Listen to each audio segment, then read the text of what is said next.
prestigiam este terceiro dia.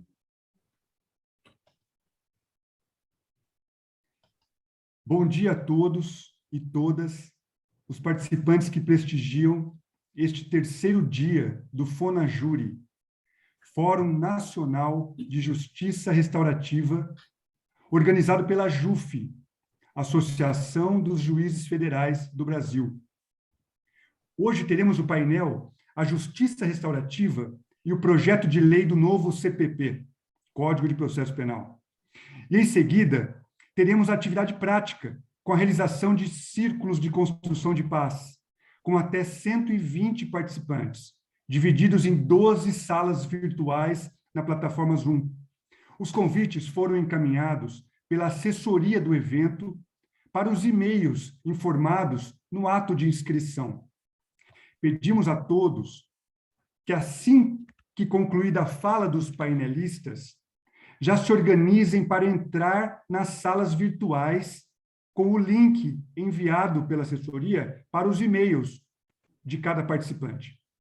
Informamos aos participantes que ainda não receberam o convite por e-mail para participar da atividade prática e que tiverem interesse em participar do círculo, que coloquem o e-mail de contato aqui no chat, que a assessoria irá providenciar o necessário para a inclusão nas vagas remanescentes.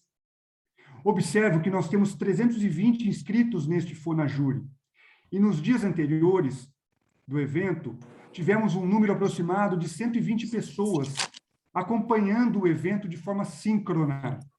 E nossa intenção é, dentro do possível, estar prestigiando esses participantes. Portanto, coloquem um e-mail no chat e vamos fazer o possível para atender a todos. A organização do evento agradece, uma vez mais, as instituições que nos apoiam na realização da atividade prática, disponibilizando as duplas de facilitadores de processos circulares. Agradecemos a AJURES, Escola da Magistratura do Tribunal de Justiça do Rio Grande do Sul, onde o movimento restaurativo é inspirado na atuação do juiz Leoberto Branquer, pioneiro da justiça restaurativa no Brasil e atual desembargador do Tribunal de Justiça Gaúcho. Agradecemos a ISA, Instituto de Soluções Avançadas, Mediação e Gestão de Conflitos, da nossa professora e querida mestra Célia Passos. Agradecemos a Ciclos, Processos de Transformações Sustentáveis, da nossa querida Sabrina Paroli, que é como coordenadora. Agradecemos ao Instituto Moinho de Paz, que tem como coordenadora a nossa estimada amiga e companheira Isabel Lima. Agradecemos ao Instituto Mundo Melhor, que tem na coordenação do nosso querido amigo Orion, uma grande parceria com a JUF. Agradecemos ao Instituto Terre des Hommes, que tem na sua coordenação Renato Pedrosa. Agradecemos ao Portal Mediação, que tem na sua coordenação Carla Boim. A comissão organizadora gostaria de externar aqui, para que fique registrado, que a política pública de justiça restaurativa na Justiça Federal vem sendo construída a muitas mãos, de forma colaborativa. E dentro desse movimento de despertar de um novo padrão de relacionamento humano, de prestação jurisdicional, uma personagem tem sido fundamental para todo esse trabalho. Kátia Hermínia Martins Lazarano Roncada. Que fique aqui consignado a nossa gratidão pelo altruísmo e amor com que a colega juíza federal, integrante do Comitê Gestor Nacional do CNJ, tem vivenciado o caminho da justiça restaurativa ao lado de todos nós. Agora, eu passo a palavra de imediato ao coordenador da mesa de hoje, Antônio César Bochenek, estimado amigo e colega juiz federal de muita história e muitos serviços prestados para a Justiça Federal e para o Poder Judiciário Nacional. Bochenek já foi o nosso presidente aqui na associação e no período de sua gestão, nós alcançamos um nível de consenso que nunca tinha sido antes verificado nos tempos contemporâneos da nossa associação. Que fique aqui consignado a nossa admiração pelo colega Bochenek, pela sua polidez, pela sua forma de tratar as pessoas e de olhar para os conflitos de forma positiva, de forma saudável, de forma humanizada. O seu exemplo é exemplo para todos nós nessa caminhada. Estimado amigo Bochenek, você está com a palavra para a coordenação dessa mesa. Obrigado, Fernão, pelas gentis palavras dirigidas. Quero saudá-lo em nome também de ti, saudar também todos os palestrantes do dia de hoje, a Kátia, o Marcelo, o Luiz. Uma saudação especial para todos aqueles que nos assistem, né, e nos acompanham e participam efetivamente deste Fórum Nacional de Justiça Restaurativa, promovida pela JUF, e também organizado pela Comissão da JUF de Justiça Restaurativa. Com grande satisfação, alegria e honra que compartilho, né, esses momentos com todos aqueles que acreditam na justiça restaurativa, como bem você pontuou. Vejo também a colaboração e a participação de outras entidades da sociedade civil que, junto com a JUF, né, estão juntos nesse processo de reflexão, o processo de construção de um projeto de justiça restaurativa que atinge a tudo e a todos, e principalmente vindo da Justiça Federal e da nossa AJUF. Então, é com grande alegria que eu gostaria, né, de registrar também, né, Fernão, que desde a época que eu estive na presidência da JUF, nós estabelecemos um contato inicial a respeito da justiça restaurativa, e a minha alegria é que, depois de alguns anos e do intenso trabalho realizado por você, por Kátia, por tantos outros, né, que me permitam aqui não mencionar por não esquecer de ninguém, congrega, né, e chegamos a esse momento especial relacionado com esse fórum, com essas ideias, que vai ser também encerrado logo mais com uma atividade prática de suma importância.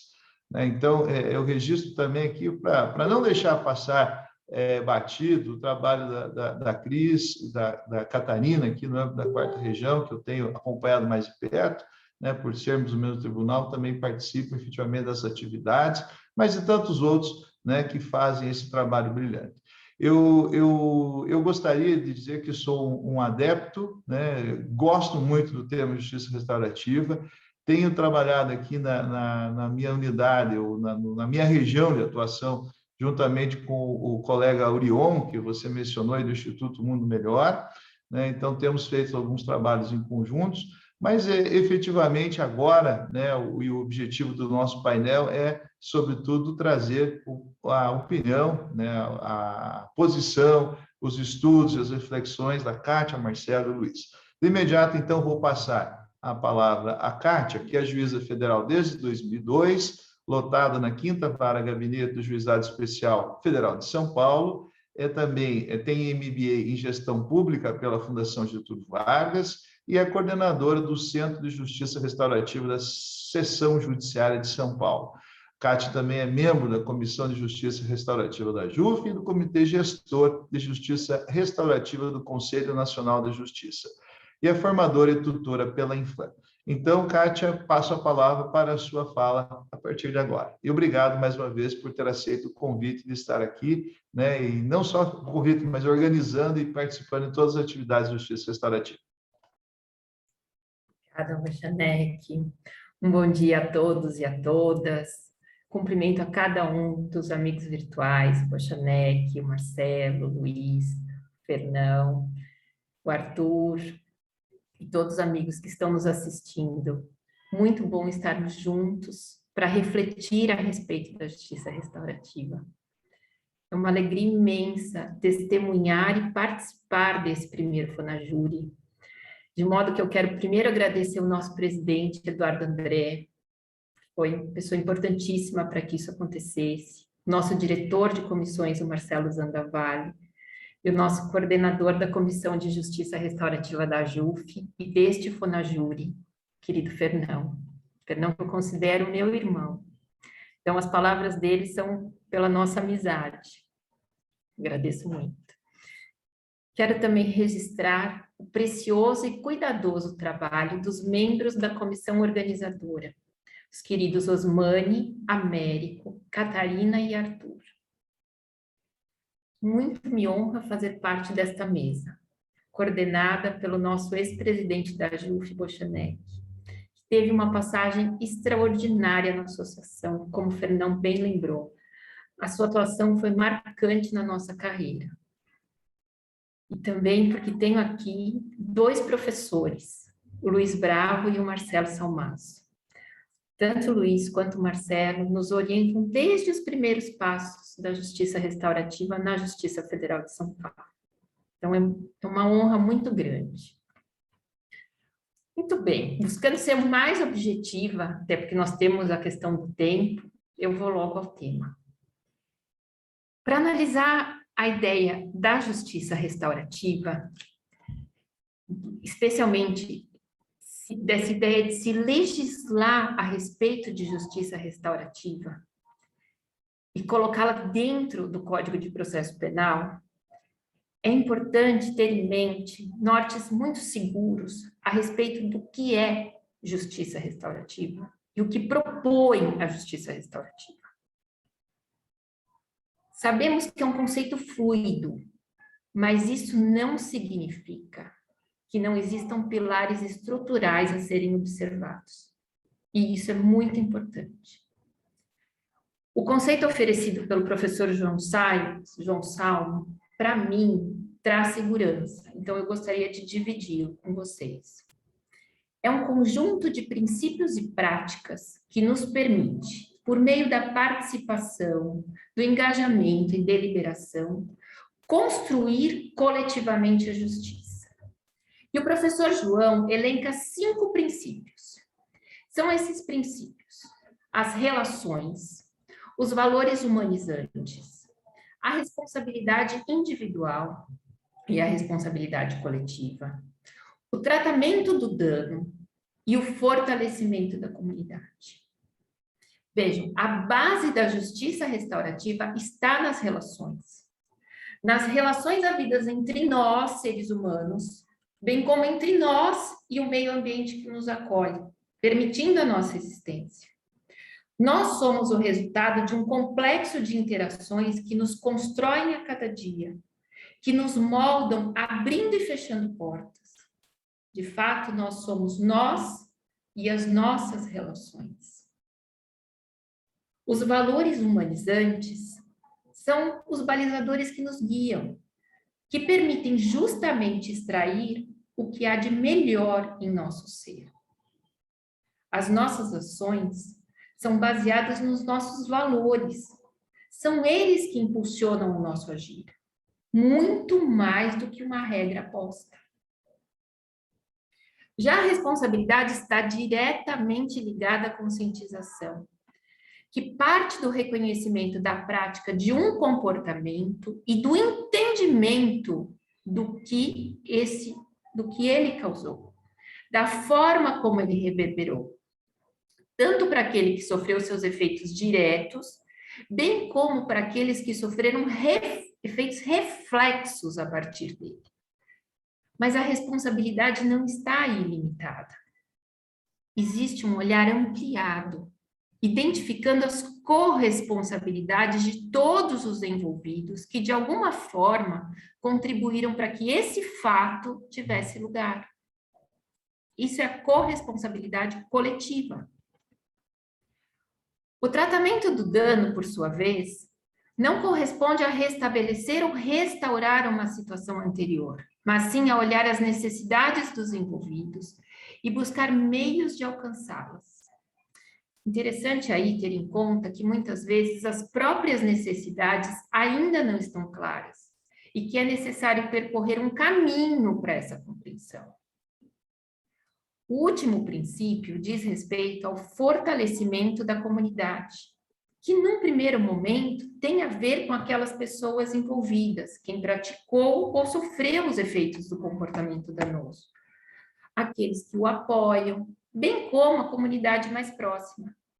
Entretanto, vejam, essa potência transformadora, essa potência de fortalecimento da comunidade também se dá de maneira ampliada, porque a sociedade também sente os seus efeitos através da reverberação do restabelecimento do tecido social rompido. Já as práticas da justiça restaurativa permitem a efetivação desses princípios e pressupõem a existência de facilitadores muito capacitados para bem conduzirem esse caminho. Lembrando que as práticas são artesanais e elas precisam ser conduzidas com muito cuidado. Bom, com essa premissa, o que a gente tem? A gente tem 2 sistemas. Um, sistema tradicional posto, a nossa justiça criminal, que é resultado de muitas conquistas, sim, mas que vem se mostrando insuficiente para dar conta dos anseios da nossa sociedade. Esse sistema está fundado na lógica da culpa e punição, lógica essa na qual nós crescemos, lógica essa que está muito sedimentada na nossa sociedade. Por outro lado, temos o sistema da justiça restaurativa, que se funda em princípios e valores e que está estabelecido a partir das relações, na busca do que há de melhor na essência de cada um. Na justiça restaurativa não se aponta o dedo, mas se abre espaços de reflexão para que haja percepção de necessidades, conscientização e responsabilização ativa, não apenas de um indivíduo, dele inclusive, mas também da comunidade, à medida que os comportamentos não são vistos como fatos isolados, mas como resultado da conjugação de diversos fatores, inclusive de violências estruturais que perpassam a nossa realidade. Muitas vezes, violências que estão implícitas. Tudo isso se dá através do mergulho em águas profundas, entendendo e trabalhando as dimensões do conflito. As dimensões do conflito, o Egberto já trouxe isso no primeiro dia. A gente tem a dimensão relacional, que tem 2 enfoques, eu comigo mesmo e eu com o outro. A dimensão institucional, como eu me vejo dentro de uma instituição, e a dimensão social, eu dentro da sociedade. Mas vejam, isso não é uma proposta simples. É todo um processo de maturação, porque é realmente uma proposta de transformação da convivência. Quando eu volto os olhos para o sistema tradicional, o que eu tenho? Quando alguém responde a um processo criminal, o próprio jogo adversarial estabelecido por esse sistema estimula a pessoa a negar o seu comportamento, porque a falta de provas leva à absolução. Isso leva à alienação. E na cabeça desse, que foi réu do processo, o culpado pela sua dor é o juiz que o condena. O terceiro estranho que está dizendo que é certo. Já quando eu venho para a justiça restaurativa, são as pessoas diretamente envolvidas no conflito e os membros da comunidade que vão refletir, sentir, ressignificar o que aconteceu, por que aconteceu e o que isso causou. Co-criando propostas que façam sentido, que acolham as necessidades e tratem os danos e com as quais possam se comprometer. Fica claro que são lógicas diametralmente opostas, mas que podem coexistir, desde que um não busque cooptar o outro. Que a justiça tradicional não busque fagocitar a justiça restaurativa. O que quero dizer com isso? Colocar a previsão a respeito da justiça restaurativa dentro do CPP traz um grande risco de fagocitose da justiça restaurativa. Se não for bem preservada toda a sua autonomia, sua lógica própria, pondo em risco a sua potência de transformação, pondo em risco a própria existência da justiça restaurativa no Brasil. É possível a previsão da justiça restaurativa no CPP sem esses riscos? Eu acredito que sim. Mas para isso é fundamental que sejam preservados os princípios e valores da justiça restaurativa na sua inteireza, na sua completude, sem que ela venha a ser colocada numa caixinha do sistema posto como um mero abrandamento de pena. Propor justiça restaurativa simplesmente para abrandar pena significa dar com uma mão e tirar com a outra. A justiça restaurativa busca extrair o que há de melhor em cada um, despertando, repito, conscientização, responsabilização e vontade de estar em boas relações. Então, depois de feito todo esse trabalho interno, que é muito bonito de ser contado, mas que é muito difícil de ser vivido, pois faz com que aquelas pessoas confrontem diretamente os efeitos concretos do próprio comportamento, identifique as dores causadas, as violências sofridas e também as próprias violências que os circundam, isso não é fácil. Mas isso permite que, a partir daí, relações sejam reconstruídas, permite assumir responsabilidades e tratar dano. Mas vejam, tudo isso só para abrandar a pena? Porque o importante mesmo é continuar na lógica da punição? Punição essa que nada mais é do que causar dor de forma autorizada pelo Estado, retroalimentando a violência. É isso que nós queremos? Violência essa que nos levou ao estado de coisas inconstitucional, reconhecido pelo Supremo? É isso que nós queremos? Eu realmente acredito que não. Eu realmente acredito na possibilidade de se resguardar toda a lógica da justiça restaurativa, positivando-se com a sua proposta aberta, reconhecendo seu potencial transformador e indo além, para prever o procedimento restaurativo como alternativa à persecução penal apenas. Sempre lembrando que se trata de um procedimento artesanal, desenvolvido sob a ética do cuidado, que não busca números, aliás, muito ao contrário, busca qualidade. E nós já trabalhamos exatamente assim, dessa forma hoje, a partir da derivação do processo para o procedimento restaurativo. Partindo do acordo de não persecução penal, uma vez que há a possibilidade de que suas condições sejam alternativas, bem como da cláusula aberta do inciso 5 do artigo 28A, de modo que o caso é trabalhado a partir dos princípios e das práticas da justiça restaurativa e apenas retorna ao sistema para homologação do acordo restaurativo, dando efetivas condições para a transformação das pessoas e de suas relações, para que cada uma viva com o melhor que tem a oferecer. Assim, repetindo, mas eu acho que vale a pena.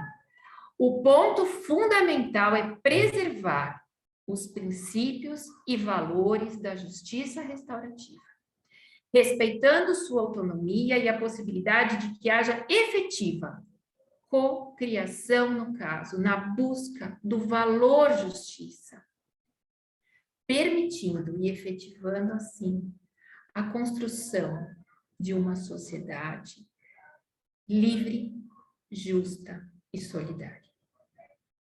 Assim agindo, estaremos realmente implementando esse objetivo fundamental da República Federativa do Brasil, conforme previsto no artigo 3º da nossa Constituição. Muito obrigada pela oportunidade de estar com vocês e dividir essas ideias. Obrigado, Kátia, pelas suas ponderações, pelas suas lições, que são importantes reflexões acerca da justiça restaurativa, né? E muito relevante isso para a nossa reflexão maior, né, dos seus reflexos e isso na nossa legislação. Saúdo também aqui, vejo também a Catarina, que está presente agora, né, é uma incentivadora, uma forte apoiadora aqui no âmbito da 4ª Região, sou testemunha disso. Mas, imediato, vou passar a palavra ao Luiz Fernando Bravo de Barros, para que também possa fazer a sua exposição e trazer toda a sua experiência e compartilhar conosco nesse ciclo de justiça restaurativa. Luiz Bravo, então, é advogado criminal, bacharel em Direito pela Universidade Presbiteriana Mackenzie, possui pós-graduação em Direito Internacional pelo Centro de Direito Internacional de Belo Horizonte, mestrado de Estudos Avançados em Paz e Transformação de Conflitos pela Universidade da Basileia, na Suíça, mestrado em Paz, Desenvolvimento, Segurança e Transformação Internacional de Conflitos pela Cátedra de Estudos da Paz da Unesco, da Universidade de Innsbruck, na Áustria, e é fundador também da consultoria Carutana, Escutar, Dialogar, Transformar. Também Luiz Bravo atua como consultor da Comissão de Justiça Restaurativa da OAB de São Paulo e como facilitador e educador em programas de justiça restaurativa do Centro de Direitos Humanos e Educação Popular do Campo Limpo. Então, nós vemos pelo currículo, né, do Luiz, que tem uma formação acadêmica e uma nacional e internacional e também uma formação prática em relação ao tema da justiça restaurativa e muito contribuirá aqui para o nosso painel. Com a palavra, então, Luiz Bravo. Juiz Antônio Bochenek, obrigado pela calorosa apresentação. Bom dia a todo mundo. Eu saúdo o senhor, doutor Antônio, na pessoa de quem também saúdo o atual presidente aqui da JUF, o Eduardo Fernandes, Juiz Eduardo Fernandes, cujo convite à participação desse evento muito me honrou. Na verdade, o convite a mim estendido por companheiros e companheiras com quem eu tenho acompanhado esse esforço de construção e realização da justiça restaurativa, principalmente a Kátia, o Fernão, que no âmbito da Justiça Federal realizam esforços inspiradores e que muito me inspiram, na verdade, olhando para as possibilidades de construção e realização da justiça restaurativa aqui no Brasil. E sou muito grato pela conexão que eu tenho com vocês, Kátia e Fernão, e todo o testemunho nessa dedicação para a concretização e implementação das coisas. Sempre uma alegria estar ao lado do Marcelo também, nessas reflexões, um aprendizado constante da minha parte, escutando-os, escutando-as, e escutando você aqui, Kátia. Nossa, é difícil falar depois de você, sinto que a gente ressoa demais e, enfim, que o que eu escuto de você é, na verdade, sinto uma identidade profunda com tudo que a gente vem construindo junto e elaborando conjuntamente nessa nossa caminhada, né? Então, é como se fosse resultado de uma conexão mais ampla e coletiva de como fazer as coisas. Eu queria também dar bom dia para todo mundo que está nos assistindo aqui, amigos e amigas, agradecer pela participação. Eu acho que você colocou muito bem, Kátia, o desafio e a tensão que é, e a gente precisa olhar isso como um tensionamento. O desafio que é pensar a normatização da justiça restaurativa a partir principalmente de um código de processo penal, né? Especialmente pensando o que significa na nossa história, na história do direito brasileiro, na nossa cultura jurídica, qual que é o papel de um código de processo penal, né? Então, se a gente olhar objetivamente, né, a aplicação, a processualística penal no direito brasileiro, ela tem um histórico inquisitorial, não só no texto propriamente dito, mas também na aplicação e na exegese, e isso, claro, né, é algo que é feito de uma maneira variada na aplicação do direito, e a expressão disso acontece a partir de diferentes formas de interpretação, mas é uma problematização que a gente precisa fazer, e não por razão diferente a gente tem testemunhado, como você bem colocou, uma concretização de estado inconstitucional de coisas, né? Na aplicação, principalmente na aplicação da pena, mas também, ao meu ver, na realização, na concretização e no caminho que se é realizado para chegar à aplicação da pena, né? O como a gente faz e como a gente aplica o processo penal, ao meu ver, também é um ato, de certa forma, de violência, por conta de toda a humilhação, de todo o silenciamento, de toda a retraumatização e revitimização, muitas vezes, que acontece no âmbito desse passo procedimental. Então, olhando para tudo isso, né, como pensar agora na elaboração de um novo Código Penal, a oportunidade da colocação e da proposta de algo que se pôs historicamente para criticar e problematizar isso, né? Para criticar e problematizar a lógica punitivista, a lógica inquisitorial, a lógica persecutória. É um paradoxo. Agora, a importância, talvez, ou a oportunidade aqui da gente olhar para esse paradoxo como oportunidade, né? Uma professora norte-americana, Caroline Boyce Watson, que é coautora de um livro junto com a Kay Pranes, né, muito difundido aqui no Brasil para facilitação de processos circulares, ela chama essa tensão de tensão criativa, né? E que desafio que é a gente olhar para essa tensão de forma criativa, né? E eu tenho vivenciado isso, digo para vocês, em grande parte, em reflexões que eu tenho feito junto com a própria Kátia, junto com o Marcelo, nos esforços, né, de pensar possibilidades para que isso aconteça. Então, a ideia não só de deixar a busca por um objetivo, né, específico punitivo, com o intuito de, com isso, conseguir ordem, conseguir segurança, conseguir paz, o que, na verdade, a gente está fazendo, como muito bem a Kátia colocou, estamos alimentando e retroalimentando ciclos viciosos, não só pensar outras formas, né, de pensar a oportunidade de se buscar por outros objetivos diante do conflito que chega até o sistema, mas o como fazer isso, né, o como fazer isso, e nesse sentido também o cabimento de toda essa preocupação, né, de não só trazer a justiça restaurativa como um discurso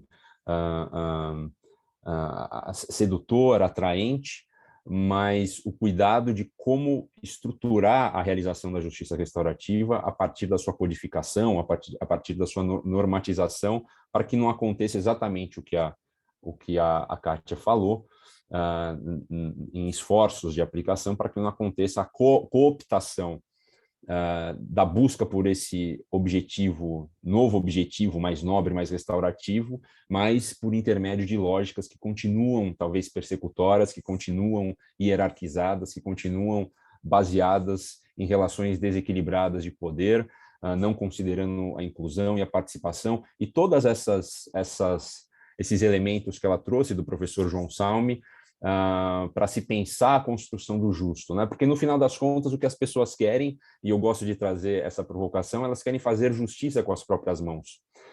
O problema é que o direito, tradicionalmente falando, e a cultura ocidentalizada naturalizou isso, por razão, pela conveniência de um certo discurso político. O fazer justiça com as próprias mãos é um problema, não necessariamente. A gente pressupõe que fazer justiça com as próprias mãos é algo violento.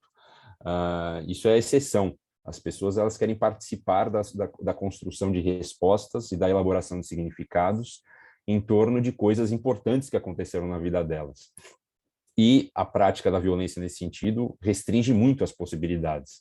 Então, quando é dado e quando as pessoas são chamadas, muitas vezes, a essa participação de uma maneira convidativa, de uma maneira acolhedora, e oferecendo encaminhamentos que não dependem da violência, na minha experiência aqui como educador, formador e facilitador de justiça restaurativa, é que na maioria das vezes elas aderem a isso, e aderem de uma maneira muito compromissada e identificada, né? Então, é esse fazer justiça com as próprias mãos, no sentido de se sentir participante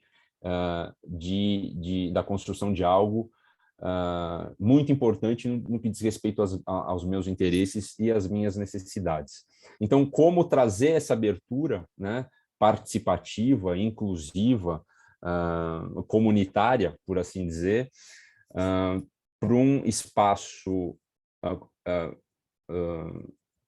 legislado por um espaço codificado, né, de estabelecimento de normas que estão baseados exatamente numa visão adversarial e numa visão apropriadora de conflitos aqui, para revisitar o que o Niels Christie coloca, né, do direito e do sistema de justiça como uma plataforma apropriadora de conflitos. Então, como pensar essa tensão de forma criativa, né? Eu diretamente trago aqui alguns pontos elaborados pela própria professora Caroline Boyce Watson, que pensa essa tensão como uma oportunidade para, talvez, em primeiro lugar, eu não quero falar aqui em primeiro, segundo, terceiro como ordem de importância, mas como ordem que eu tenho estabelecido aqui na minha cabeça, né? Em primeiro lugar, para olhar de uma maneira realista ao funcionamento do sistema e a como os operadores e operadoras atuam dentro dele, sempre, na maioria das vezes, sempre em diálogo com o ordenamento posto, né? Então, isso é algo que reiteradamente, é um desafio que reiteradamente aparece nos esforços de implementação e realização de justiça restaurativa aqui no Brasil, e é uma questão, um desafio não só brasileiro, né? É possível a gente perceber isso em diversos lugares do mundo, é como que eu, operador do direito, vou poder legitimar uma prática, sendo que eu não tenho nada expresso na lei que me permita fazer isso. Um parênteses que eu quero fazer aqui é que, mesmo assim, no Brasil, em vários lugares do mundo, as primeiras iniciativas, os primeiros esforços de justiça restaurativa aconteceram no âmbito dos sistemas de justiça, aconteceram por intermédio de iniciativas que se dispuseram de forma muito corajosa à concretização da coisa, independentemente de previsão legal, por assim dizer, né? E também, nesse sentido, ainda no meu parênteses, é dizer que, ao meu ver, do jeito que as coisas estão, vejo como muito possível, agora, mais ainda agora que temos, de uns anos para cá, de 2016 para cá, a resolução 225 do CNJ, dentre outras resoluções, mas pensando, né, olhando para essa pirâmide de hierarquia de normas que é muito presente na nossa prática jurídica, ou na prática jurídica, talvez pensar o texto constitucional como algo, né, de 88 para cá, que, ao meu ver, não só convida, mas legitima a prática de algo que a gente pode chamar de justiça restaurativa, na busca desses propósitos colocados pela Kátia, já presentes no artigo 3º, na busca de elementos já presentes no preâmbulo da Constituição Federal, dentre eles o princípio da solução pacífica de conflitos, na busca, principalmente, vejo eu, da concretização da dignidade da pessoa humana, que, pela prática, né, do direito penal, tem sido vilipendiada para todos os lados, né, para todos os lados. Não só no que diz respeito à violência sofrida diretamente para quem é implicado e tido como ofensor, e tido como réu e acusado, averiguado, investigado no âmbito de um procedimento penal, mas também, né, dignidade vilipendiada da pessoa que se encontra no conflito como vítima, ou como testemunha de algo destrutivo que a traumatizou e cujas vozes não são escutadas, não são levadas em consideração pelo sistema. Então, olhando para esse aspecto, né, pensando em oportunidades criativas diante dessa tensão, para esse aspecto de que ferramentas um profissional precisa ter para aplicação, profissional como operador, principalmente, do direito, que ferramentas são importantes ter em mãos para aplicação da justiça restaurativa, a normatização da justiça restaurativa nesse sentido traz uma segurança, traz um elemento importante, né, para uma elaboração mais tranquila, por assim dizer, para uma implementação mais tranquila no âmbito, principalmente do sistema de justiça, de práticas de justiça restaurativa, né? Então, claro, aqui não vou detalhar muito isso, mas todo o desafio de fazer isso de uma maneira coerente aos princípios trazidos já aqui colocados pela Kátia. Um outro aspecto, né, que eu trago aqui, até como uma problematização do que a gente chama de cultura punitivista. Muitos discursos políticos são feitos em cima da plataforma do punitivismo. A gente sabe que isso angaria muitos votos, né? E a gente acaba naturalizando esse discurso, achando que é algo presente e legitimado pela maioria das pessoas, né? Talvez de uma maneira mais superficial ainda seja algo aceito por muita gente, mas quando a gente se detém um pouco mais e olha com mais cuidado ao que as pessoas pensam e o que elas querem para elas e o que elas querem para a coletividade da qual elas fazem parte, esse discurso ele não é trazido com a mesma facilidade ou de uma maneira tão automática, né? Então, eu acho que as pessoas, falo mais aqui, né, de uma noção generalizada, talvez, da pessoa média. As pessoas elas optam mais pelo sistema ou pelo caminho, ou pedem mais pelo caminho do punitivismo, porque é o que existe, porque é o que a gente conhece e é o que está presente de uma maneira monopolizada há muito tempo. Então, na minha experiência como facilitador, quando a gente fala e apresenta a possibilidade da justiça restaurativa para as pessoas envolvidas em um determinado conflito, muitas vezes, para não dizer na maioria das vezes, as respostas que a gente tem mas existe isso? Pô, que bacana, eu não sabia que existia e quero poder fazer parte dessa possibilidade, sim. Então, ter uma justiça restaurativa normatizada, acho que é também permitir uma maior difusão, né, de que esse caminho é possível, de que esse caminho é encorajado, né, para quem, por exemplo, sofre e faz parte de um conflito e quer pensar algum tipo de encaminhamento. Hoje em dia, muito automaticamente, as pessoas, diante de um problema, ou procuram um advogado ou advogada, ou vão para a delegacia fazer um BO. Por quê? Porque é o que tem, né? É porque eu sei que é o que é possível ser feito. E talvez aqui, indo para o final da minha fala, já nesse brevíssimo período de tempo que a gente tem, penso como uma oportunidade, não estou aqui trazendo isso como esse rol como suficiente, né? São 3 pontos que eu pensei mais importantes aqui para a reflexão de hoje, mas falo desse último talvez como mais importante, na minha opinião, e algo também ressaltado aqui por outros autores e autoras com os quais eu tive contato, que é a possibilidade, né? Ou pensar esse esforço de lidar com o tensionamento entre justiça restaurativa e sistema de justiça por intermédio da normatização da justiça restaurativa, como uma oportunidade para nos dedicarmos e pensarmos a importância da transformação dessa estrutura que estamos aqui criticando e problematizando, com todas os seus aspectos perniciosos e destrutivos, como bem pontuados e enaltecidos pela Kátia, como problematizarmos essa estrutura e nos dedicarmos a um esforço de transformação, um pouco mais de dentro para fora, né? Na verdade, a gente fala muito que a gente vive numa cultura, né, jurídica de leis que não pegam.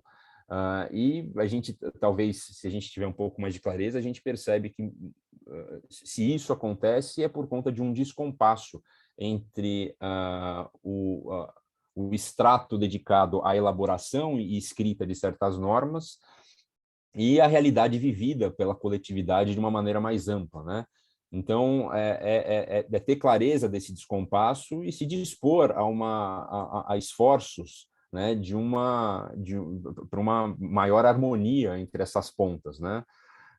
E eu acho que quando a gente fala de justiça restaurativa e da sua normatização, principalmente olhando para um histórico do direito brasileiro, que infelizmente nos demonstra a tendência a isso que a Kátia nos chamou a atenção, de cooptação e fagocitação, é pensar essa oportunidade de normatização da justiça restaurativa não só como uma oportunidade, mas como um chamamento ético, talvez, de olhar para a estrutura do sistema de justiça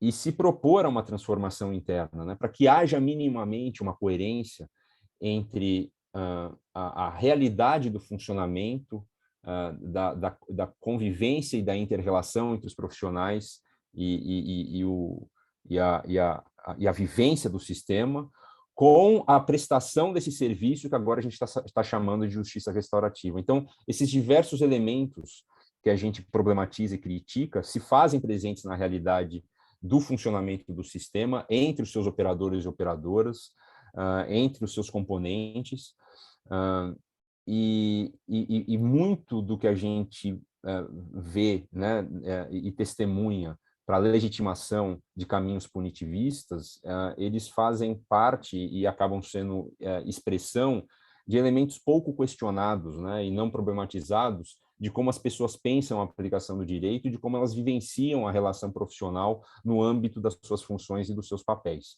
Então, acho que pensar a normatização da justiça restaurativa é uma oportunidade, um chamamento para a gente olhar para isso e se dedicar ao esforço árduo que é, e a gente precisa reconhecer, de transformação estrutural e cultural para que haja coerência, haja harmonia entre a mente e o coração das pessoas para o oferecimento desse serviço, né, agora de uma maneira mais pública e mais expandida, de justiça restaurativa, né, de construção restaurativa do justo, né, de espaço participativo, comunitário, inclusivo, de construção de respostas e de significados para a melhora das vidas das pessoas que participaram de um determinado conflito, né?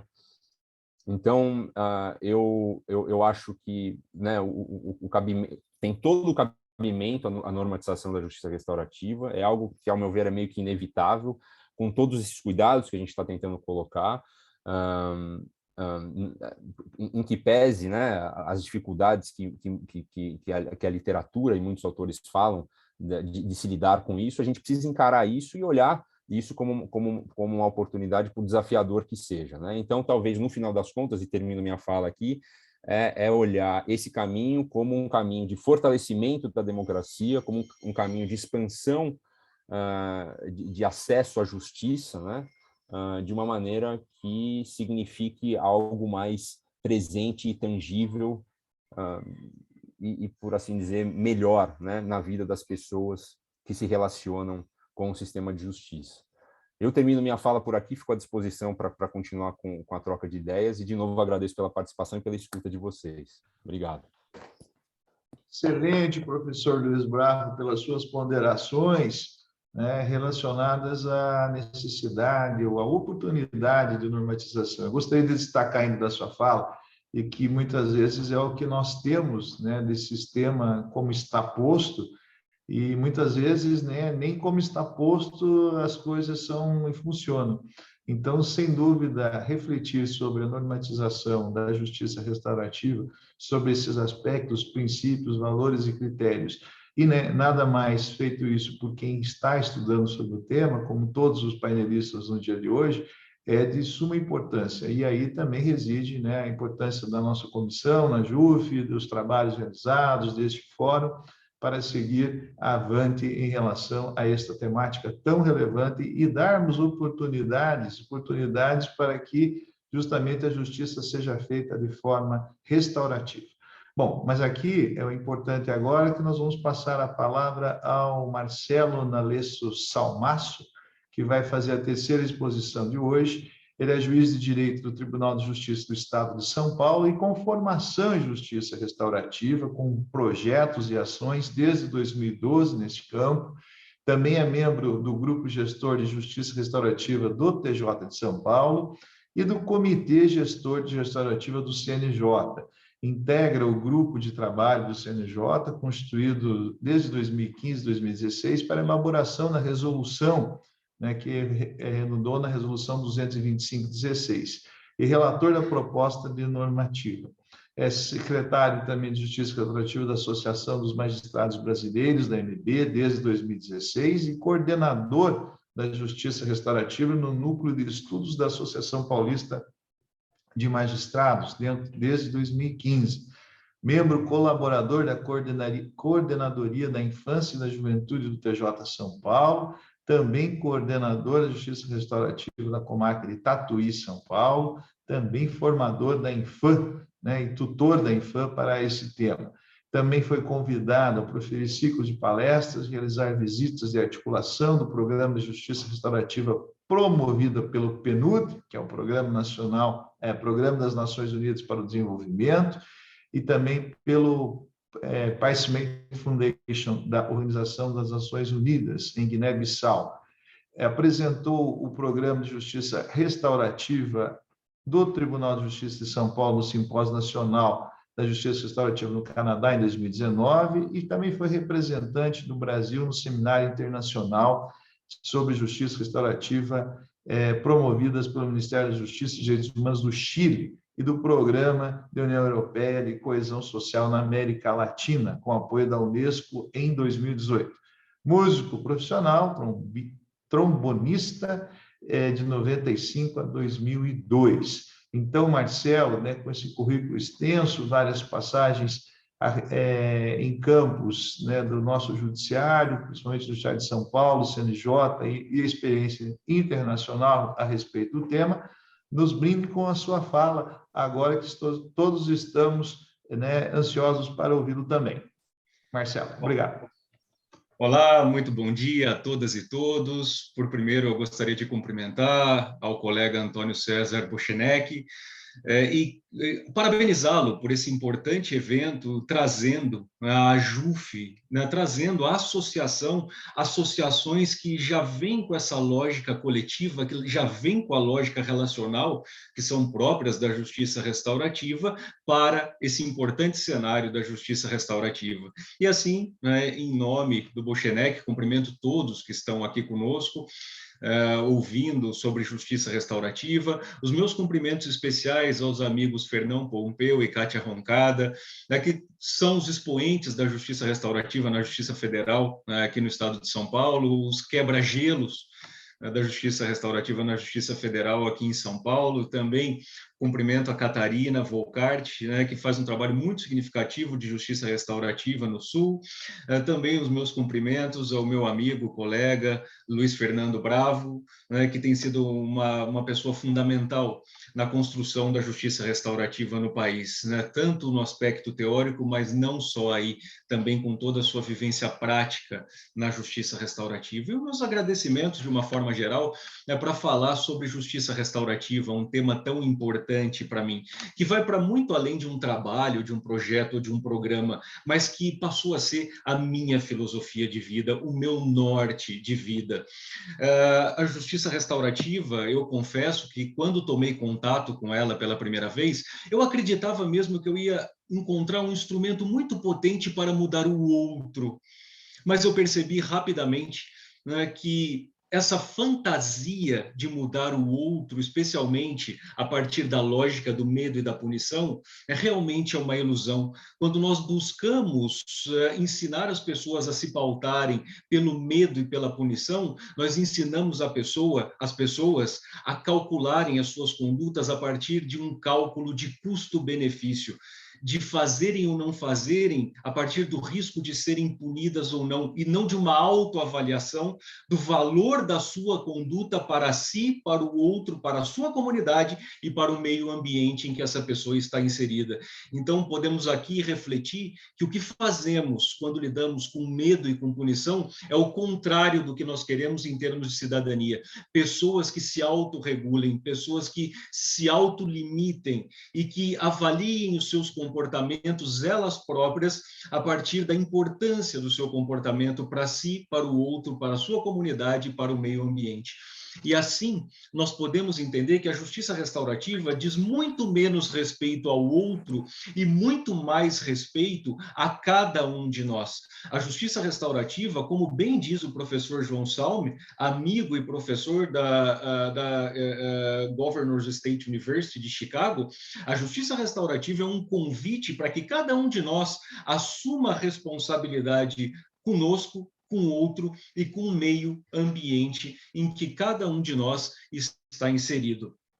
Bem, e Portanto, né, para que nós possamos entender a complexidade da normatização do tema justiça restaurativa, especialmente no âmbito do Código de Processo Penal, nós precisamos compreender, e aqui rapidamente, a racionalidade, a essência, a identidade da justiça restaurativa, que já foi aqui falada por tantos.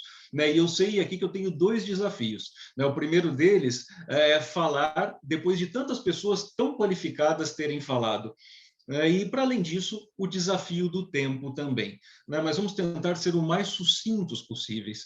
A justiça restaurativa, ela traz um convite à mudança do paradigma de convivência social.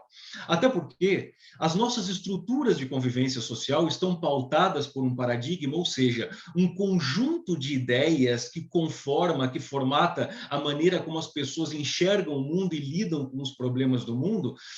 As nossas estruturas de convivência social, portanto, estão pautadas por um paradigma que foi formatado lá na época do Iluminismo, chamado paradigma cartesiano-mecanicista, que trouxe muita contribuição para os avanços tecnológicos. Mas quando ele passa a pautar a forma como as pessoas convivem socialmente, as instituições, esse paradigma trouxe os pilares do individualismo, do utilitarismo, do consumismo e da exclusão.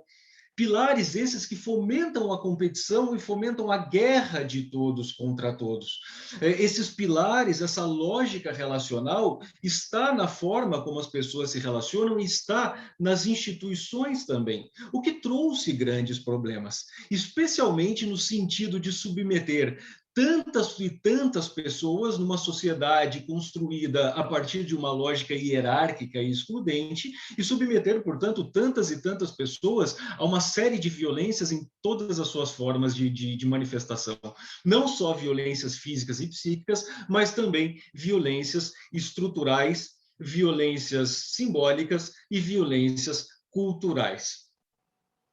E é por isso, portanto, que nós dizemos, né, que a justiça restaurativa ela vem como uma contraposição a esse paradigma, convidando a reconstrução da lógica de convivência social a partir de um outro paradigma, do paradigma ecológico, holístico, relacional. Ou seja, para nós construirmos uma sociedade que se paute pelo diálogo, pela tolerância, pelo atendimento de necessidades, pela reparação de danos, pelo fortalecimento das comunidades, pela construção de responsabilidades individuais e também coletivas, e que se movimente a partir da cooperação e do cuidado, porque quando as pessoas cuidam de si, do outro e do meio ambiente, tendem a causar menos danos. E assim, eu costumo fazer uma pergunta, né, para nós entendermos essa racionalidade da justiça restaurativa. A justiça restaurativa, ela é uma alternativa penal ou é uma alternativa ao penal? E nessa brincadeira, nesse jogo de palavras, é claro que essa ideia vai muito mais além. A pergunta, na verdade, seria: a justiça restaurativa é algo que vem e se acopla ao sistema de justiça simplesmente para oferecer práticas aos objetivos do sistema de justiça, para servir ao sistema de justiça, ou a justiça restaurativa é um sistema próprio, uma alternativa ao sistema de justiça formal? Bem, dito tudo isso, né, que eu acabei de falar, nós podemos responder que a justiça restaurativa é uma alternativa ao sistema de justiça formal. A justiça restaurativa é uma alternativa ao sistema penal.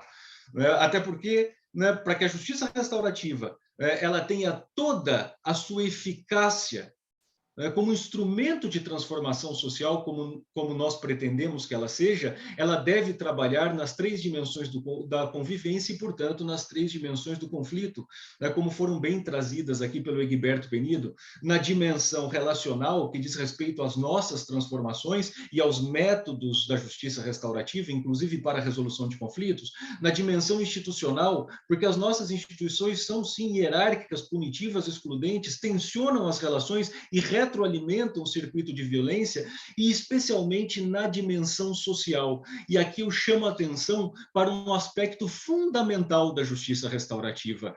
Na dimensão social, a justiça restaurativa se constrói na comunidade, pela comunidade, com a comunidade e para a comunidade. E quando eu digo comunidade, eu estou usando o termo comunidade em sentido amplo, ou seja, o conjunto de pessoas das instituições públicas, das instituições privadas, das organizações não formais, da sociedade de uma forma geral, todos juntos, sob os princípios e valores da justiça restaurativa, pensando e construindo novos caminhos de convivência que sejam razoáveis para todos a partir da pluralidade de visões de mundo e não excluam ninguém. E o juiz, ele faz parte dessa comunidade, ele faz parte da comunidade em que ele atua. Agora, é importante que o juiz entenda, né, assim como qualquer pessoa que pretenda implantar, que pretenda ser o anfitrião na implantação de um projeto de justiça restaurativa, que não é o juiz o dono da justiça restaurativa, nenhuma instituição é dona da justiça restaurativa. A justiça restaurativa é plural, é da comunidade. E, portanto, né, o juiz, quando ele se propõe a esse papel, ele ressignifica a sua atuação profissional como um gestor de projetos, e não como alguém que está na jurisdição atuando jurisdicionalmente, sem prejuízo dele atuar também na jurisdição. Mas na justiça restaurativa, ele ressignifica a sua atuação como um gestor de projeto junto com a sua comunidade. É por isso que nós orientamos, a partir do grupo gestor da Justiça Restaurativa do Tribunal de Justiça de São Paulo, responsável pela política de justiça restaurativa do tribunal, né, cujos trabalhos são coordenados pelo colega Egberto Penido, é um grande amigo e pioneiro da justiça restaurativa do Brasil também, que o juiz, quando ele se propõe a ser esse anfitrião da justiça restaurativa, que ele comece se articulando com seus parceiros institucionais e da sociedade de uma forma geral. Primeiro por meio de um grupo de estudos, até que isso tome corpo, e esse grupo, ele se torne um grupo gestor interinstitucional local da justiça restaurativa que enraize a justiça restaurativa como uma política pública daquela localidade.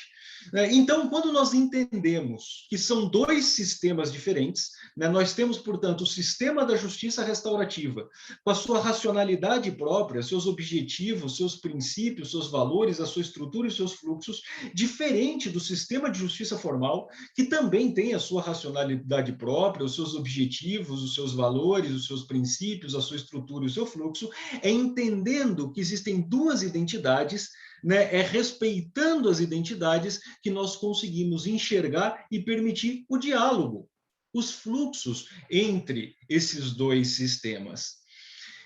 E é claro que quando nós pensamos, né, em dois sistemas distintos, né, como, né, se daria esse fluxo, essa comunicação? Como a Kátia bem trouxe, a partir da derivação, ou seja, o sistema de justiça formal, uma vez reconhecendo que estão presentes os elementos para um trabalho na justiça restaurativa, deriva o conflito para fora do procedimento ou do processo formal e depois recebe os acordos restaurativos que foram construídos em um espaço próprio, a partir de métodos próprios, com facilitadores capacitados e, portanto, reconhece esses acordos restaurativos no sentido de dar um fim ao processo, distinguir o processo. E se der tempo, eu vou falar um pouquinho mais sobre isso daqui a pouco. E é claro que quando nós entendemos que são dois sistemas distintos, existe toda uma complexidade, né, para se legislar sobre justiça restaurativa, especialmente no contexto do Código de Processo Penal. E contando aqui um pouco da história, né, o deputado Paulo Teixeira, responsável por uma subcomissão na reforma do Código de Processo Penal, ele formou um grupo de especialistas, um grupo de trabalho para tratar desse tema justiça restaurativa na reforma do Código de Processo Penal. O deputado Paulo Teixeira, ele tem uma história pessoal muito bonita, né, a despeito de triste, muito bonita com relação à justiça restaurativa, né, em uma live, uma entrevista recente que foi promovida pela Associação Paulista de Magistrados, a APAMAGES, ele conta essa história. E essa entrevista está no site da APAMAGES, remeto, né, a quem tiver interesse a essa entrevista para que possam ouvir da boca dele e não da minha boca. E, portanto, então, né, nesse grupo de trabalho, né, que foi composto por especialistas, acadêmicos, pessoas do judiciário, outros integrantes do sistema de justiça, né, pessoas da prática da justiça restaurativa, cujos nomes não vou mencionar aqui para não cometer injustiça de esquecer algum e pelo nosso escasso tempo, né, ali muito se discutiu, né, sobre a pertinência de se legislar sobre a justiça restaurativa ou não. E, num primeiro momento, nós entendemos que seria interessante criar espaços, né, de relativização da obrigatoriedade da ação penal, de maneira a permitir essa derivação do conflito para fora do processo para o trabalho de justiça restaurativa.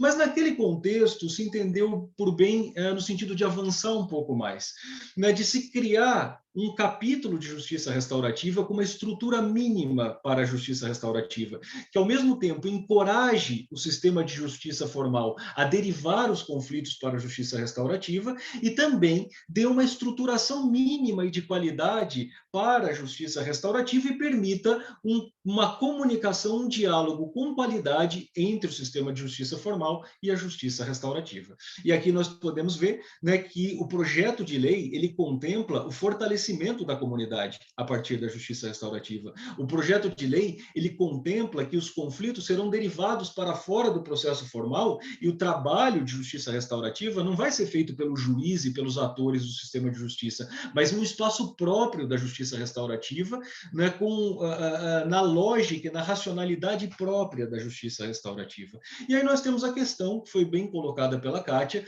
né, que é a recepção do processo, a recepção, né, pelo sistema de justiça formal desses acordos que foram celebrados no âmbito, no contexto da justiça restaurativa. E o que nós temos defendido, como a Kátia trouxe, é que esses acordos eles devem ser recebidos pelo sistema de justiça no sentido de extinguir o processo. Porque um método restaurativo, que muitas pessoas pensam que é brando, que é tranquilo, não, ele é muito duro. A pessoa ali que causou um dano, ela vai se confrontar com todas as suas desestruturas social, emocional, familiar, e ela vai ter que se comprometer com todo um plano de ação para reparar danos, não só para quem ela causou o dano, mas para a sua comunidade e para o ambiente que está inserido, inclusive assumindo um novo comportamento. E por que essa pessoa assumiria tudo isso se ela já foi punida ou ainda tiver a perspectiva de ser punida em um processo formal? Né? Ou seja, não é possível essa busca. Eu sei que muitos pensam assim, né? Mas é muito difícil se pensar nessa tentativa de encaixar a justiça restaurativa no processo penal formal, para fins de abrandar a pena ou abrandar o regime inicial de cumprimento de pena, porque são duas racionalidades absolutamente incompatíveis. E é por isso que nós dizemos que a justiça restaurativa ela deve ser uma alternativa ao processo formal, e não algo que corra em paralelo e depois se tente encaixar no processo formal. E aqui, terminando a minha fala, né, eu dou um exemplo, né, eu trago uma historinha para exemplificar um pouco isso. E eu sei, né, que quando nós que atuamos no sistema de justiça, ou a maioria de nós aqui, né, muitos falam, não, mas o que tem? Tentar encaixar uma coisa na outra, legal, uma tentativa de misturar os dois sistemas. É importante entendermos, são duas racionalidades completamente diferentes que não se encaixam.